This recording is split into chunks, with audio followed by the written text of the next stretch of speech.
Welcome to Tech Math channel. In the previous video, we have seen the basics required to solve the examples given in practice set 4.2. Now, in this video, we are going to solve the examples given in practice set 4.2. So, let's solve the examples in practice set 4.2. Practice set 4.2 मध्ये जे examples दिलेले आहेत त्या example मधलं first example जे आहे ते मी रीड करतो. First I will read the example. Chetana store pay total GST of 1,05,000. Chetana store जे आहे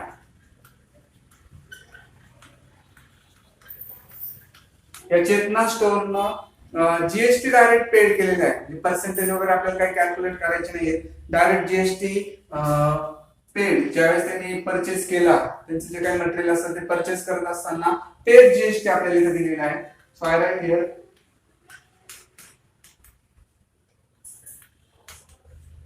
₹1,05,000 ₹1,05,000 at the time of purchase. म्हणजे खरेदी करत असताना हा जीएसटी त्यांनी पेड केला होता. अँड कलेक्ट जीएसटी आणि कलेक्ट केलं जीएसटी. जीएसटी केव्हा कलेक्ट होईल? ज्यावेळेस त्यांनी ते प्रोडक्ट त्यांचे विकले असतील. तर प्रोडक्ट विकल्यानंतर कलेक्टेड जीएसटी जो होता तो 1,22,500.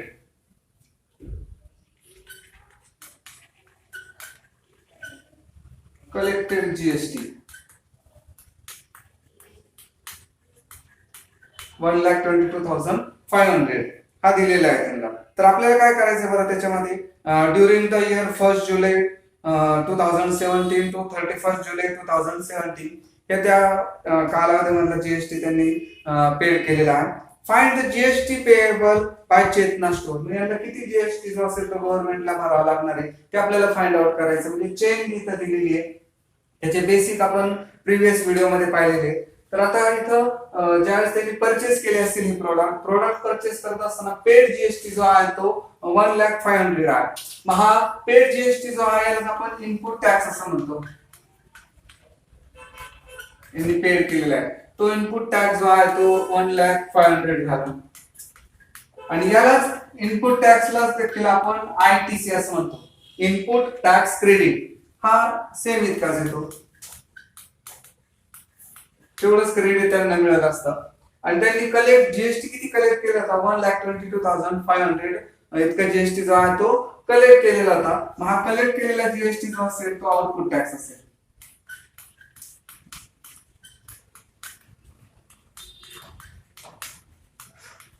आणि आपल्याला जीएसटी पेएबल जे आहे जीएसटी पेएबल जो असेल तो फाइंड आउट करायचा.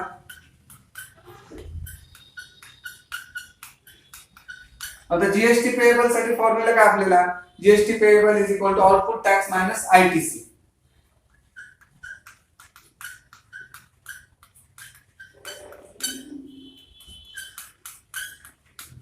आउटपुट टॅक्स जो आहे आउटपुट टॅक्स 1,22,500 मायनस आयटीसी 1,05,000. आता याला मायनस जातो 1 लाख म्हणजे 1 लाख झाले 2,500 मध्ये 500 मायनस होते म्हणजे राहील काय फक्त 22,000.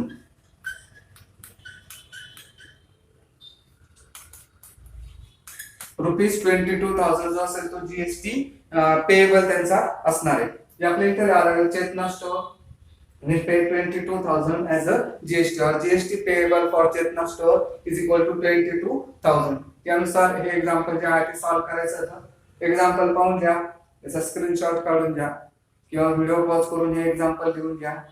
Now will solve the example number 2.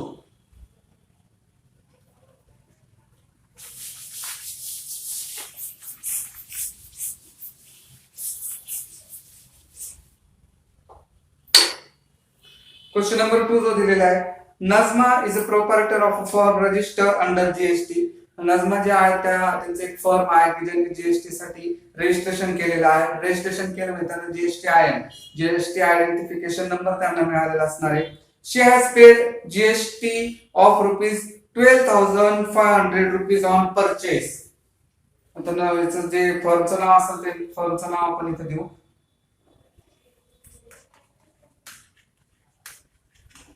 Najma paid त्यांनी जीएसटी जो पेड जीएसटी केलेला आहे तो पेड जीएसटी आहे 12,500 rupees at the time of purchase. खरेदी करत असताना इतका जीएसटी जो आहे रुपीज 12,500 रुपीज त्यांनी पेड केलेला आहे. And collect rupees 14,750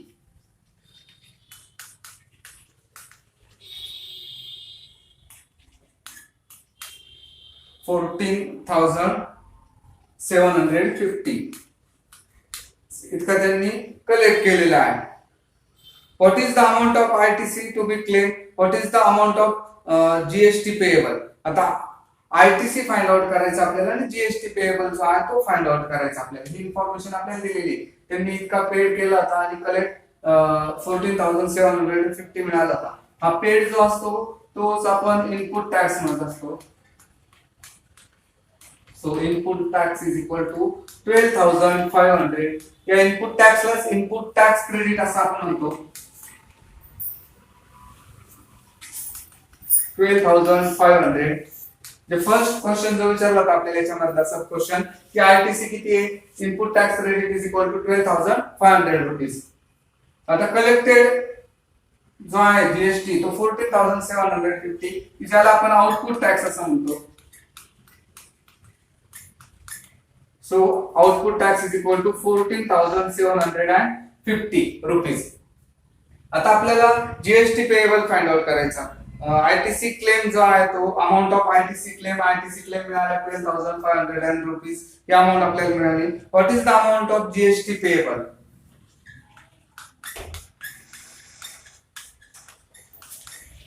GST payable is equal to output tax minus input tax credit. Output tax 14,750 minus input tax credit 12,500. 14,000 मधनं 12,000 गेले 2,750 मधनं 250. 2,250 जे आहे तो जीएसटी पेएबल असणार आहे. So last final answer, main answer काय असणार, GST payable for Najma is equal to rupees 2,250. हे आपलं मेन आन्सर असणार आहे. हा झाला आपला question number 2. Now will solve question number 3.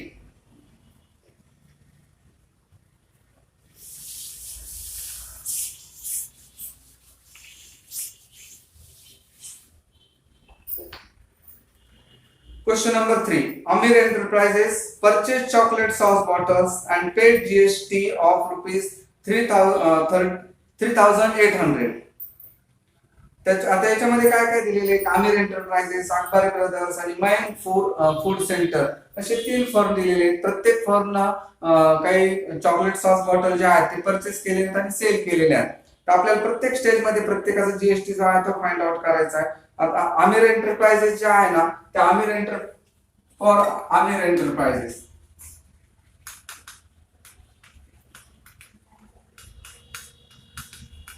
या आमिर एंटरप्राइजेस ना जो विकला तो अकबरी ब्रदर्सला.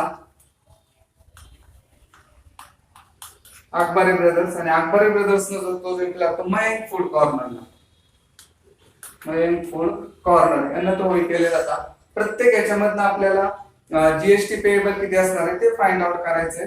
काय काय दिले आपल्याला, find the amount of GST payable for every stage of trading and hence find payable C GST and S GST. C GST आणि एस जीएसटी पण प्रत्येक स्टेज मध्ये आपल्याला फाइंड आउट करायचा आहे. आता सुरुवातीला आपण फॉर आमिर एंटरप्राइजेस यांचा जीएसटी पेएबल जो आहे तो आपण फाइंड आउट करू. आता त्यांनी जे परचेस करताना purchase chocolate sauce bottles and paid GST rupees. आता यांनी पेड जीएसटी रुपीज जो होता, paid GST is equal to rupees 3,800. आता पेड जीएसटी जो आहे त्यालाच आपण इनपुट टॅक्स म्हणतो.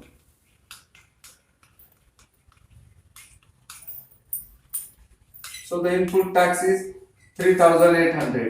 हा इनपुट टॅक्स जो असतो तोच आयटीसी असतो.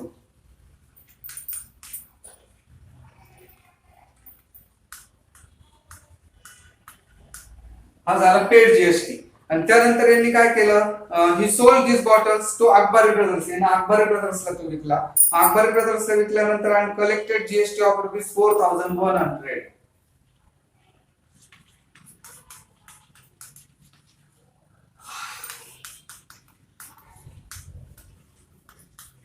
Collected GST ₹4100. हा कलेक्टेड जीएसटी जो असतो त्याला आपण आउटपुट टॅक्स म्हणतो.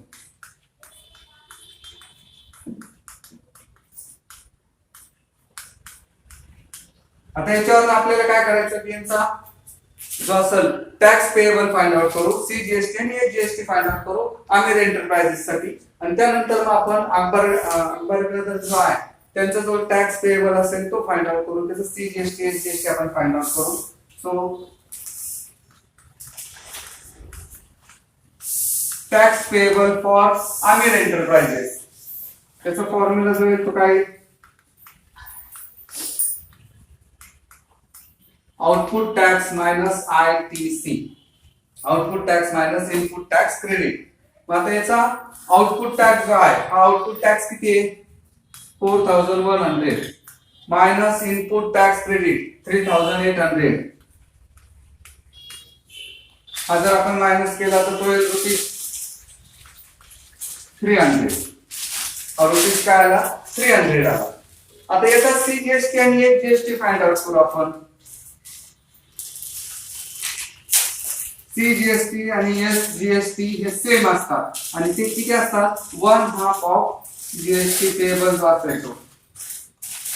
मग 1/2 into 300 is equal to ₹150. म्हणजे याचा आमिर एंटरप्राइजेसचा टॅक्स जीएसटी टोटल जीएसटी 300 त्याला पे करावा लागेल.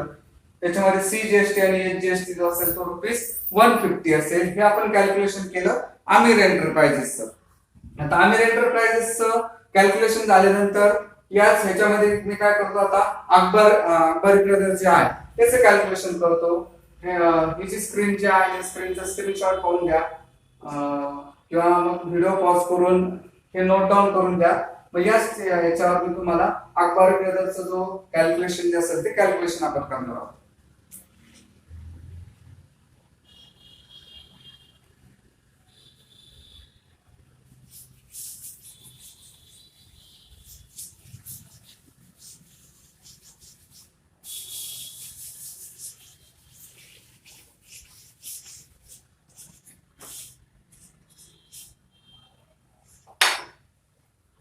Now for Akbari brothers.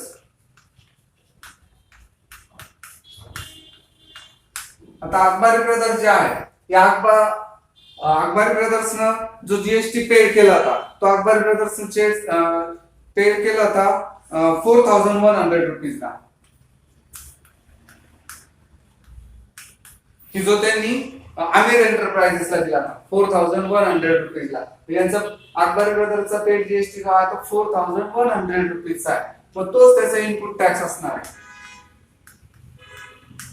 आणि तोच इनपुट टॅक्स असणार आहे.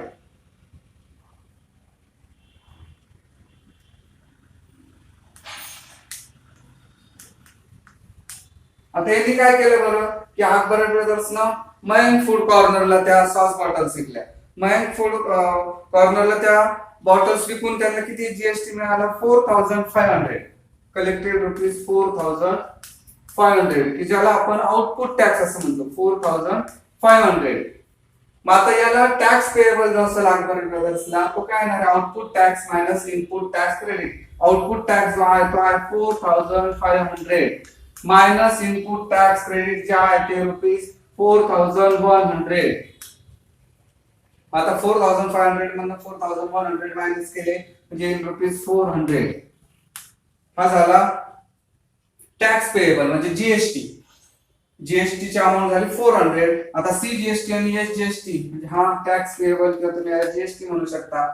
मग सीजीएसटी एचजीएसटी दोन्ही सेम असतात. ते किती असतात, हाफ ऑफ जीएसटी. म्हणजे हाफ ऑफ जीएसटी, जीएसटी जो आहे तो 400 आहे, ते 400 चा हाफ येईल 200. म्हणजे सीजीएसटी आणि एचजीएसटी पेएबल येणार आहे 200 फॉर अकबर ब्रदर्स. आता त्यांनी काय केलं बरं की हे जे आहे अकबर ब्रदर्स मयंक फूड कॉर्नरला घेतलं. मॅन फूड कॉर्नरला कोणाला विकलं ते दिलेलं नाही. याचा इनपुट टॅक्स आहे आपल्याकडे, इनपुट टॅक्स क्रेडिट आहे मॅन फूड कॉर्नरचं, काय 4500. पण आता आणखीन एक जर कस्टमर दिला असता आणि त्या कस्टमरला त्यांनी विकून टॅक्स किती मिळाला असं जर दिलं असतं एक्झाम्पल मध्ये, तर आपल्याला मॅन फूड कॉर्नरचं कॅल्क्युलेशन करता आलं असतं. ते काही इथं म्हणजे एखाद्या कस्टमरचं नाव दिलेलं नाही, ती अमाऊंट दिलेली नाही, त्याच्यामुळे या मॅन फूड कॉर्नरचं कॅल्क्युलेशन आपल्याला काही करता येणार नाही. आपल्याला दोनच कॅल्क्युलेशन करायचे होते.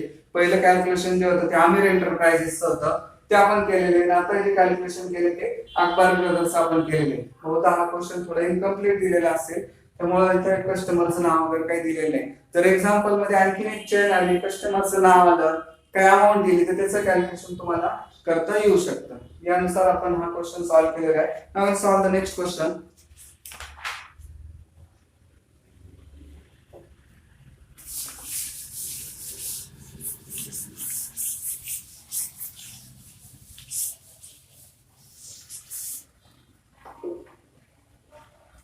Malik gas agency, Chandigarh union territory.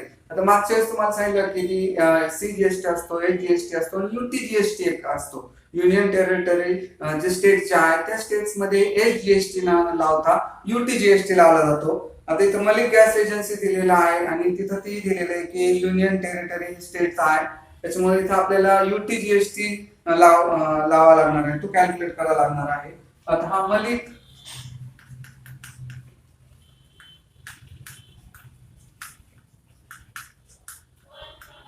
Gas एजन्सीनं काय केलेलं आहे, purchase some gas cylinders for industrial use for ₹24,500. आता त्यांनी परचेस केलेले, परचेस अमाऊंट दिलेली, purchase gas at rupees, gas cylinders at ₹24,500. 24,400 चे गॅस सिलेंडर जे आहेत ते परचेस केलेले आहेत आणि sold them to local customer for ₹26,500.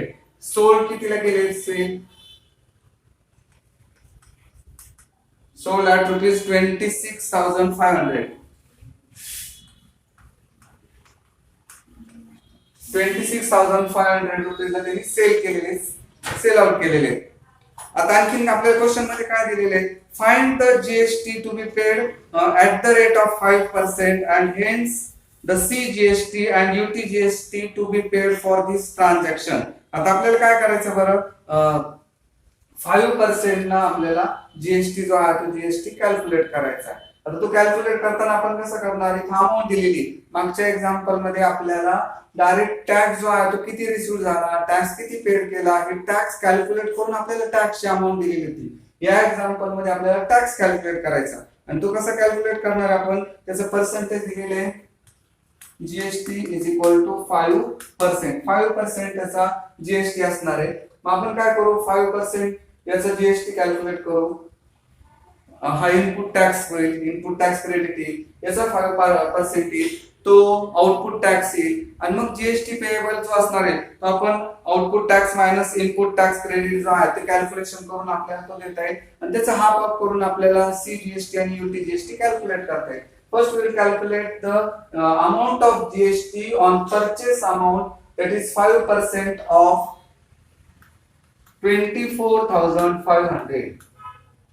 म्हणजेच काय येणार आहे, 5/100 into 24,500. 0 0 will get cancelled. 5 5 are 25 carry to 24 आणि 2 22, 2 5 2 10 आणि 2 12, 1,225 हा जीएसटी अमाऊंट आहे. म्हणजेच हा जो आहे हा इनपुट टॅक्स आला, हा जीएसटी आला, म्हणजे हा काय येणार आहे, हा इनपुट टॅक्स येईल आणि हाच इनपुट टॅक्स क्रेडिट देखील येणार 225. आता त्यांनी काय केलंय की सेल केलेले, सेल कितीला केलेले, 26,500 ला. मग आउटपुट टॅक्स याच्यावर आपल्याला कॅल्क्युलेट करता येईल, तो 5% असेल, सेम अमाऊंट आहे त्याची.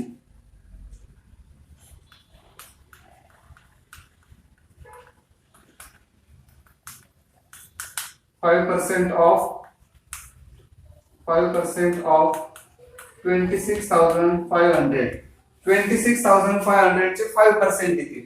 5% म्हणजे 5/100 into 26,500. 0 0 will get cancelled. 25. आपण 26 आणि 2 30. 1325 हा झाला output tax. Therefore, output tax is equal to 1325. हा इनपुट टॅक्स आणि हा आउटपुट टॅक्स. याच्यावरून आपल्याला जीएसटी पेएबल कॅल्क्युलेट करता येईल.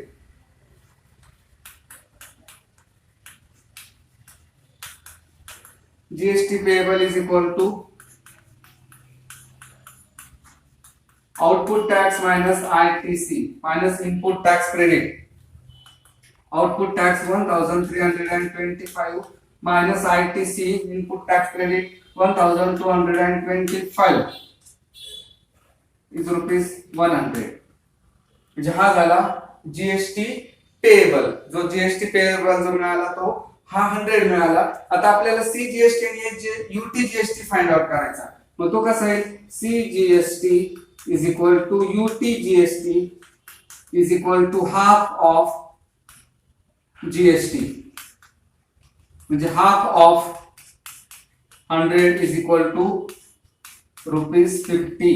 म्हणजे 50 जो असेल तो CGST आणि UTGST असेल आणि जीएसटी पेएबल जो असणार आहे हा जीएसटी पेएबल येणार आहे ₹100. या पद्धतीने हे एक्झाम्पल सॉल्व्ह करून दिलेले. व्यवस्थित नीट पाहून घ्या आणि त्यानंतर नोटबुक मध्ये लिहून घ्या.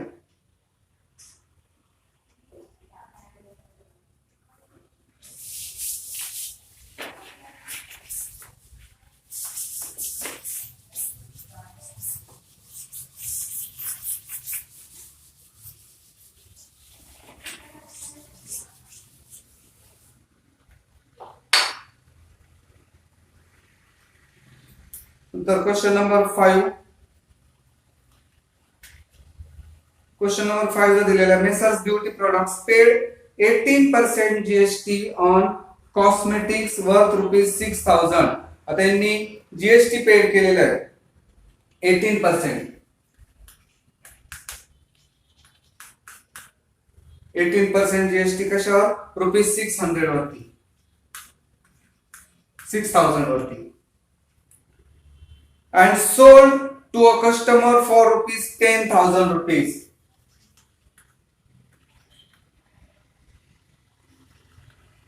sold for ₹10,000. 10,000 ला त्यांनी सेल केलेला आहे तो प्रोडक्ट सगळे. What are the amount of CGST and SGST shown in the tax invoice issued? आता यांनी टॅक्स इनव्हॉइस इश्यू जे केलेला आहे ते टॅक्स इनव्हॉइस इश्यू केलेल्यामध्ये सीजीएसटी आणि एसजीएसटी ची जी अमाउंट जी आहे ती आपल्याला फाइंड आउट करायची. आता हे एक्झाम्पल पहा कसं थोडं फसवं एक्झाम्पल दिलेलं आहे. यांनी परचेस कितीला केलेला आहे तो 6,000 ला आणि विकला 10,000 ला. आणि इनव्हॉइस जे असतं ते इनव्हॉइस कस्टमरला दिलं जातं सेल केल्यानंतर.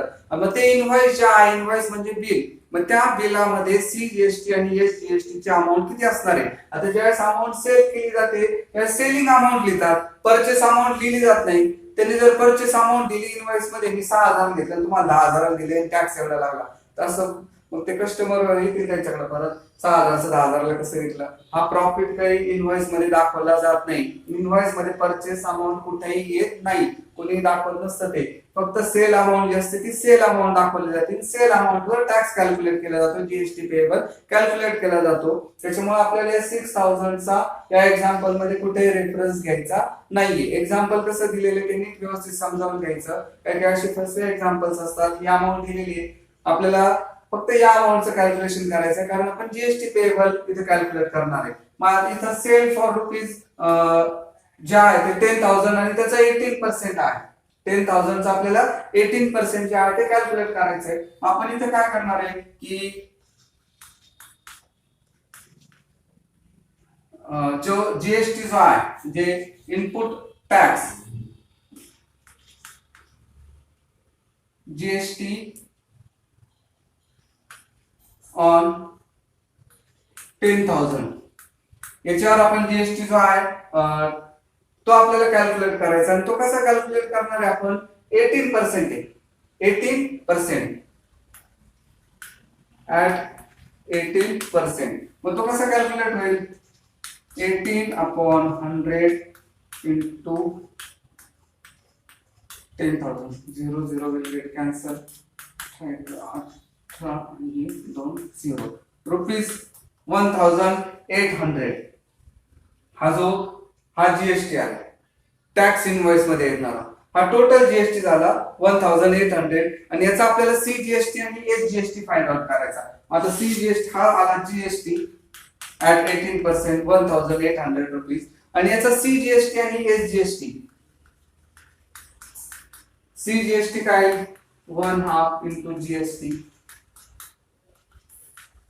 1/2 into 1,800 म्हणजे रुपीज 900. तोच एस जीएसटी असेल.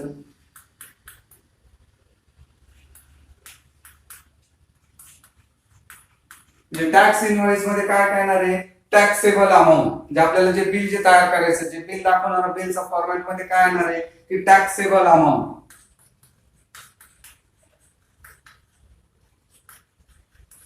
टॅक्सेबल अमाऊंट किती येणार याची 10,000 रुपीज 10,000. त्याच्यावर जीएसटी किती आला 1,800. सी जीएसटी येईल 900.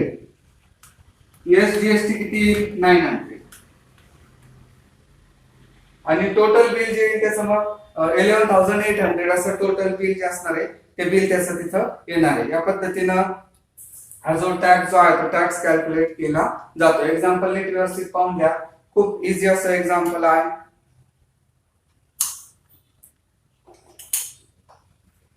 Now we'll solve the question number 6.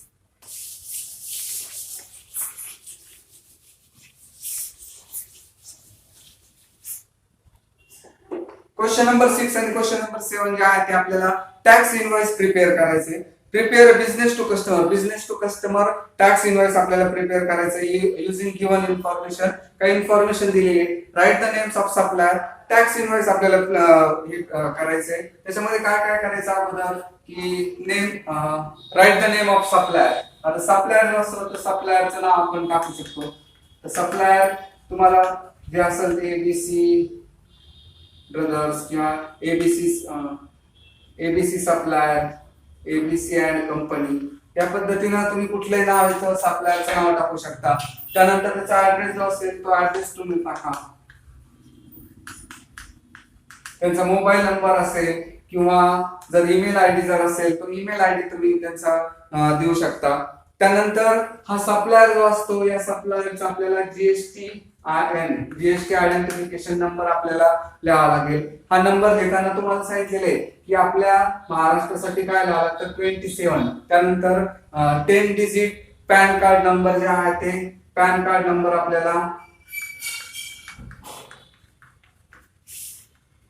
2 4 6 7 हा 10 डिजिट पॅन कार्ड नंबर आपल्याला लिहावा लागतो. आणि त्यानंतर जो आपल्याला हे जो दिलेला आहे 1 म्हणजे एक रजिस्ट्रेशन साठी झेड सगळ्यांसाठी कॉमन आहे आणि इथे कुठला तरी एक डिजिट येतो. या पद्धतीने या फॉर्मॅटला जीएसटी आयडेंटिफिकेशन नंबर आपल्याला द्यायचा आहे. 27 फॉर महाराष्ट्र 10 डिजिट जो आहे तो pan card number 1 registration Z सगळ्यांसाठी कॉमन आहे आणि इथं कुठला एखादा नंबर येतो. या पद्धतीनं जीएसटी आयन आपण दिलेला आहे. त्यानंतर आपल्याला जे बिल तयार करायचंय त्याचा इनवॉइस नंबर जो असेल तो इनवॉइस नंबर आपल्याला द्यावा लागेल. काय नंबर असेल 27/GST काय तुम्ही दिलेला असेल हा नंबर प्रत्येकाचा वेगवेगळा असतो. तुम्ही हा नंबर इथे देऊ शकता.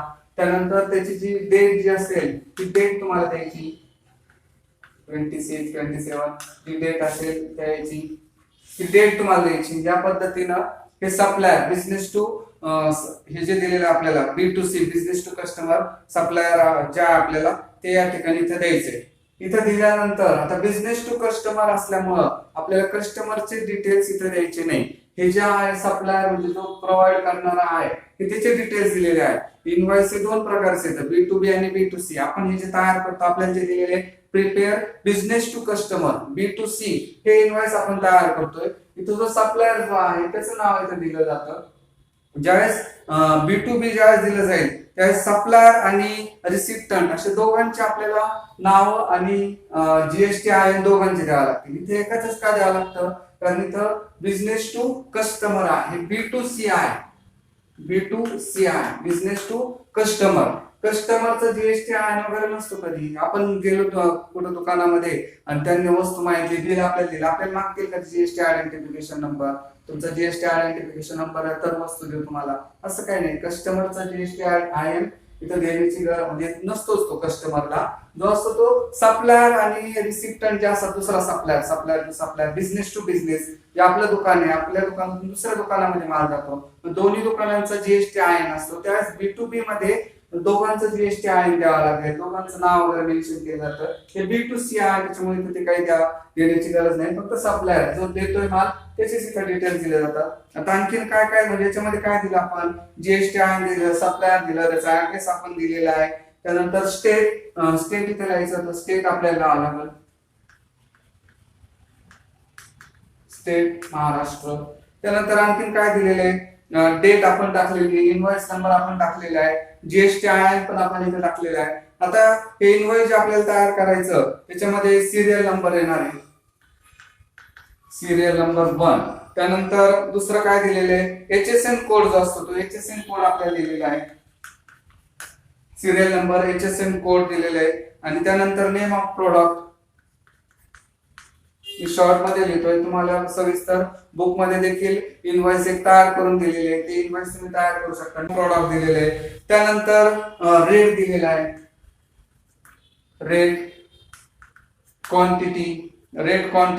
आणि मग आपल्याला जे कॅल्क्युलेट करायचं ते CGST, HGST. त्या CGST जो असेल त्याचा रेट आणि टॅक्स, CGST चा रेट आणि टॅक्स. त्याचप्रमाणे SGST त्याचा रेट आणि टॅक्स आणि टोटल. आता इथपर्यंत मी तुम्हाला दोन्ही प्रोडक्टचं सांगतोय, बाकीचं कॅल्क्युलेशन जे आहे तुम्हाला करता येईल किंवा या व्हिडिओच्या शेवटी जे फायनल तयार झालेलं जे इनव्हॉइस जे असेल त्याचा फोटो या व्हिडिओला अटॅच केला जाईल, तो तुम्ही व्यवस्थित पाहून घ्या. तो कसा तयार झालेला आहे त्याची प्रोसिजर मी तुम्हाला सांगतो. आता पहिला सिरियल नंबर जो दिलेला आहे त्याचा HSN कोड जो दिला आहे, क्वेश्चन मध्ये HSN कोड हे क्वेश्चन मध्येच आपल्याला दिलेला आहे, आपल्याला पाठ करण्याची आवश्यकता नाही. तर पहिल्याचा HSN कोड जो आहे तो 8507 हा HSN कोड क्वेश्चन मध्ये दिलेला आहे. नेम काय दिलेला आहे, मोबाईल बॅटरी.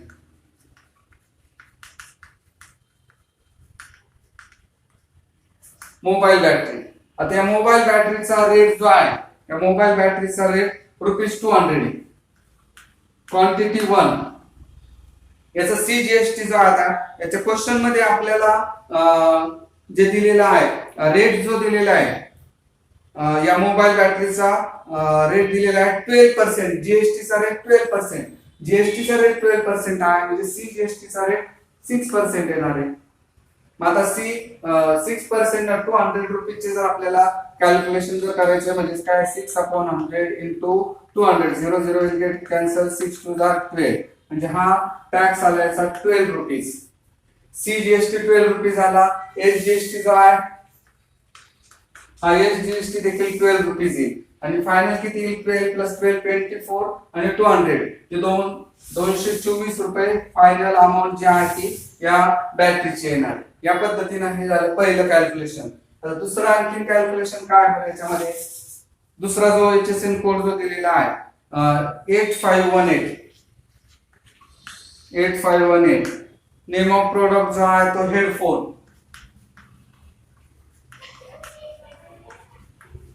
हेडफोन. याची जी रुपीज किती आहे 750. क्वांटिटी 1 जे टॅक्सेबल अमाऊंट 750 होईल याची. आणि याचा जीएसटी चा रेट जो दिलेला आहे हा जीएसटी चा रेट दिलेला आहे, जीएसटी रेट इज 18% म्हणजे CGST 9%.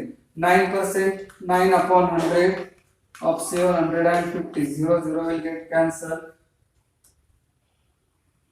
9 into 75/10 9 45. 57,63,467 आणि हा 10 इथं 67.5 हा झाला 67.5.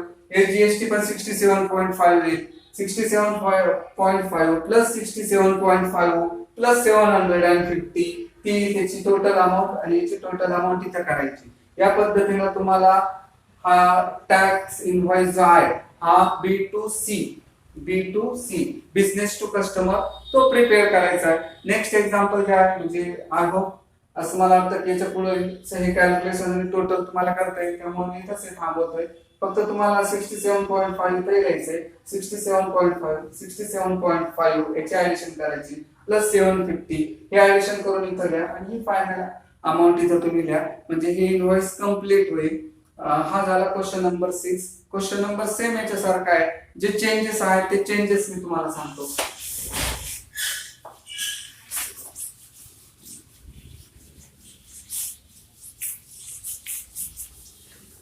आता लास्ट क्वेश्चन जो आहे तो आपल्याला दिलेला आहे की prepare business to business B to बी.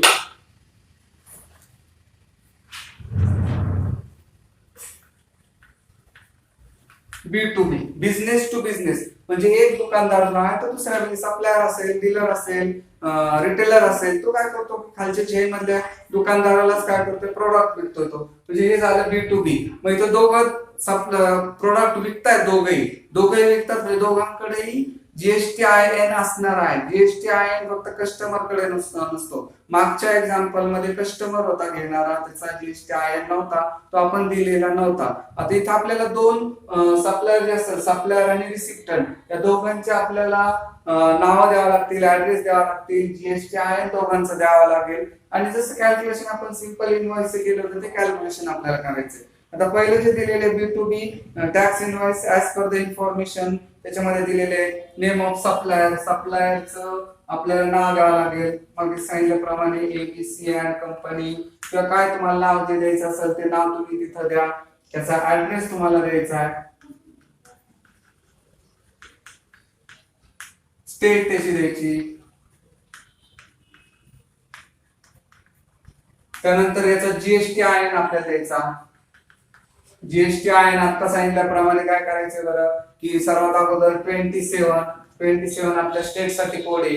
त्यानंतर 10 डिजिट जो असेल तो पॅन कार्ड असेल.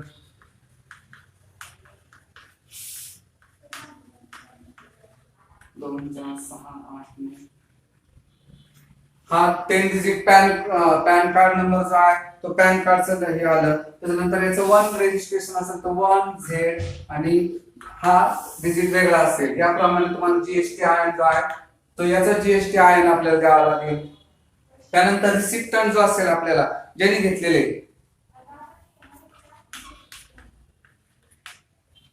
रिसिपियंट जो आहे